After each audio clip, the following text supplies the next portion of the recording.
আমরা এখন গুলিয়াখালী সি বিচে দেখার জন্য আসছি। যারা সীতাকুণ্ড থেকে এই গুলিয়াখালী বিচ দেখার জন্য আসবেন তারা সিএনজি নিয়ে আসতে পারেন। যদি সিএনজি শেয়ারে আসেন তাহলে প্রতিজনের জন্য 30 টাকা ভাড়া নেবে, আর যদি সিএনজি একটা রিজার্ভ করে আসেন তাহলে 150 টাকা নেবে। খুব অল্প সময়, ম্যাক্সিমাম 30 মিনিট হাতে সময় লাগবে। তো আমরা এই গুলিয়াখালী বিচের এখানে আসলাম। এই যে গুলিয়াখালী বিচ, একটু সামনে হেঁটে যেতে হবে আমাদের। হেঁটে গেলে পরে আমরা সামনে পৌঁছে যাব এবং এখানে অনেক দোকান আছে, ছোটোখাটো দোকান হয়ে গেছে। নৌকা কত ভাড়া নেন এখানে আপনারা? হ্যাঁ হ্যাঁ, জনপ্রতি 50 টাকা। তা কয় ঘন্টা ঘোরাবেন?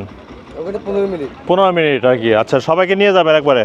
ওই সমুদ্রের মাঝামাঝি নিয়ে যাবেন নাকি উপকূল দিয়ে আর কি ঘোরাবেন? এখানে বোটও পাওয়া যায়। যদি বোট দিয়ে যাওয়া হয় তাহলে প্রতিজনের জন্য 50 টাকা করে নেবে সবাই। প্রায় 8-10 জন ওঠা যায় না একটা বোটে? 20 জন ওঠা যায়। আমরা এখন গুলিয়াখালী সি বিচ দেখার জন্য যাচ্ছি। এখান দিয়ে হেঁটে হেঁটে যেতে হবে, খুব সরু রাস্তা। সিএনজি নিয়ে অনেকটা এগিয়ে আসছি, তো আমরা এখন হেঁটে হেঁটে যাচ্ছি। কিন্তু এখনই যে অবস্থা দেখা যায়, যখন বর্ষার সময় কিন্তু আসলে প্রচুর এদিকে কর্দমাক্ত, একদম মানে কাদায় ভরা থাকে, যাওয়া খুব কঠিন হয়ে পড়বে। কিন্তু এখন হেঁটে যাওয়া যাচ্ছে। তো আমরা সামনেই সি বিচটা, এটাকে বলা হয় গুলিয়াখালী সি বিচ। আমরা দেখি আসলে কেমন লাগে। এই হচ্ছে রাস্তা, মাটির রাস্তা একদম।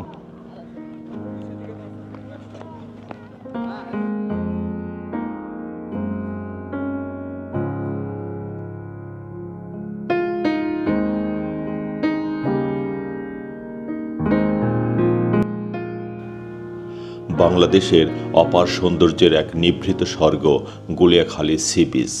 গুলিয়াখালী সি বিচ চট্টগ্রাম জেলার সীতাকুণ্ড উপজেলায় অবস্থিত। স্থানীয় মানুষের কাছে এই সৈকত মুরাদপুর বিচ নামেও পরিচিত। সীতাকুণ্ড বাজার থেকে গুলিয়াখালী সি বিচের দূরত্ব মাত্র 5 কিলোমিটার। এখানে প্রকৃতি যেন নিজের হাতে এঁকেছে এক জীবন্ত ক্যানভাস, যেখানে সবুজ আর নীলের মায়াবী মেলবন্ধন হৃদয় ছুঁয়ে যায়।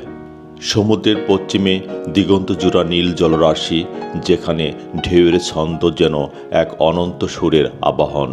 আর পূর্ব দিকে তাকালে দূরের পাহাড়গুলো দাঁড়িয়ে থাকে নীরব প্রহরীর মতো, প্রকৃতির ভারসাম্যের এক অপূর্ব প্রতিচ্ছবি। কেওড়া বনের ভেতর দিয়ে বয়ে যাওয়া সরু খালগুলো যেন প্রকৃতির আঁকা নকশা।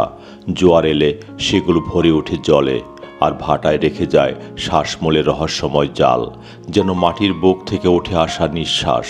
এই বন সমুদ্রের গভীর পর্যন্ত ছড়িয়ে গিয়ে সৃষ্টি করেছে এক অনন্য জল সবুজের রাজ্য। সৈকত জুড়ে বিস্তীর্ণ সবুজ ঘাস যেন প্রকৃতির বিছানো সবুজ রঙের নরম গালিচা। সেই ঘাসের মাঝ দিয়ে আঁকা বাঁকা নালাগুলো বয়ে চলে, যেন জীবন আর সময়ের গল্প লিখে যাচ্ছে নিঃশব্দে। পাখির কলতান, ঢেউয়ের ছলৎছাল শব্দ আর হালকা বাতাসের ছোঁয়া, সব মিলিয়ে এখানে তৈরি হয় এক স্বর্গীয় অনুভূতি। এই সৈকতে দাঁড়িয়ে মনে হয় প্রকৃতি যেন কথা বলছে, শুধু শুনে যাওয়ার মতো মন চাই। যদি কখনো নিজেকে হারিয়ে ফেলতে ইচ্ছা করে, তবে চলে আসুন গুলিয়াখালী সি বিচে, যেখানে প্রকৃতি আপনাকে নতুন করে খুঁজে নিতে শেখাবে।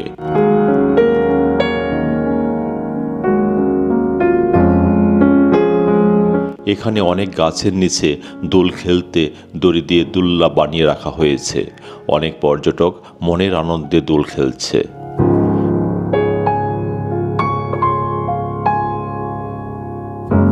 এখানে যেহেতু পর্যটন পুলিশের ব্যবস্থা নেই, তাই এই সি বিচ যতই ভালো লাগুক, সন্ধ্যার পর এখানে অবস্থান না করাই ভালো। প্রিয় দর্শক, গুলিয়াখালী বিচটা এত সুন্দর, চমৎকার। এখন যেহেতু জোয়ারের সময়, ভাটার সময়, সেজন্যই জল অনেক দূরে চলে গিয়েছে এবং এই সূর্যাস্ত, বিশেষ করে পশ্চিম দিকে সূর্য ঢলে পড়তেছে। যদি আমরা বিকাল পর্যন্ত ওয়েট করতে পারি তাহলে সানসেটও দেখতে পারবো। অসম্ভব সুন্দর যে একটা জায়গা, একটা গুলিয়াখালী এই সি বিচটা।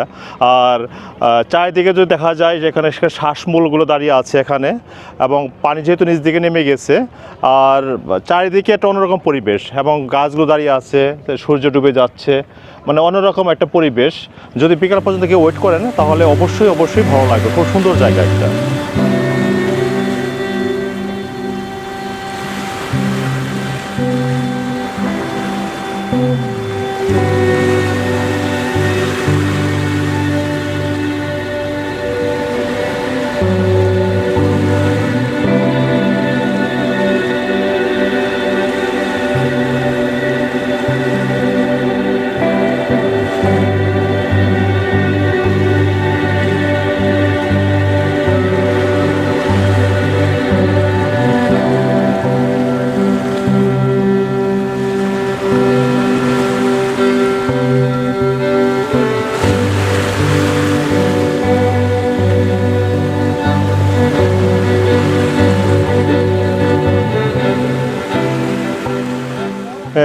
গুলিয়াখালীর এই প্রান্তে এসে দেখা যাচ্ছে যে ভাইরা মাছ মারতেছে, খুব সুন্দর সুন্দর মাছ, যেহেতু জোয়ারের সময় এখন, এই ভাটার সময় এখন, তাই না? ভাটার সময় কিছু মাছ আটকে যায়, সামুদ্রিক মাছগুলো, এবং এইভাবে যে ভাইরা কাদা পানি থেকে মাছ মারতেছে, মাছগুলো আমি দেখাই। ঠেমরা আছে, কি মাছ এগুলো এখানে? এগুলো বাগদাইছে, সিরিক মাছ, হাঙ্গাইশ মাছ, এই যে মাছ, অনেক মাছ, অনেক মাছ। ঠেমরা, কাকডারি। তো আমরা এখন গুলিয়াখালী সি বিচ দেখার পরে আমরা চলে যাব এখন পতেঙ্গা সি বিচ দেখার জন্যে। খুব সুন্দর জায়গা, এবং যেহেতু সানসেট এখন, এই সময় যারা সন্ধ্যা পর্যন্ত ওয়েট করবেন তারা সুন্দর একটা সূর্যাস্ত দেখতে পারবেন। খুব সুন্দর একটা জায়গা। আমরা এখন যাব পতেঙ্গা সি বিচ দেখার জন্য। বর্ষার সময় যদি আসা যায় তাহলে সেটা অন্যরকম সৌন্দর্য, কিন্তু একটু কষ্ট করতে হবে, কারণ সুন্দর উপভোগ করতে গেলে পরে কষ্ট করে আসতে হবে, কারণ তখন কাদা হয়ে যায়, তখন এদিকে পানি হয়ে যায়। গোড়া দেখছেন না বান, এগুলো আমি দিয়েছি। আপনি দিয়েছেন? হ্যাঁ আমি দিয়েছি। কেন আপনি একা দিয়েছেন কেন? আমি দিয়েছি, কি বলবো, আমি দিয়েছি, আমার পক্ষ থেকে দিয়েছি। আমার সহযোগিতা করানো আমার তো ভালো লাগছে। আমিও সৌদি বুঝতে পারছি। আচ্ছা আচ্ছা, ঠিক আছে, আমার বাড়ি এখানে। হ্যাঁ, এই ধরেন না, এখান থেকে আসি একটু মানুষের যাতায়াতের, এখানে খাল ছিল। বুঝতে পারছি, যাতে মানুষ যাতে সহজে আসতে পারে এই জন্য আপনি এই কাজটা করে দিয়েছেন। যাক, অনেক ধন্যবাদ।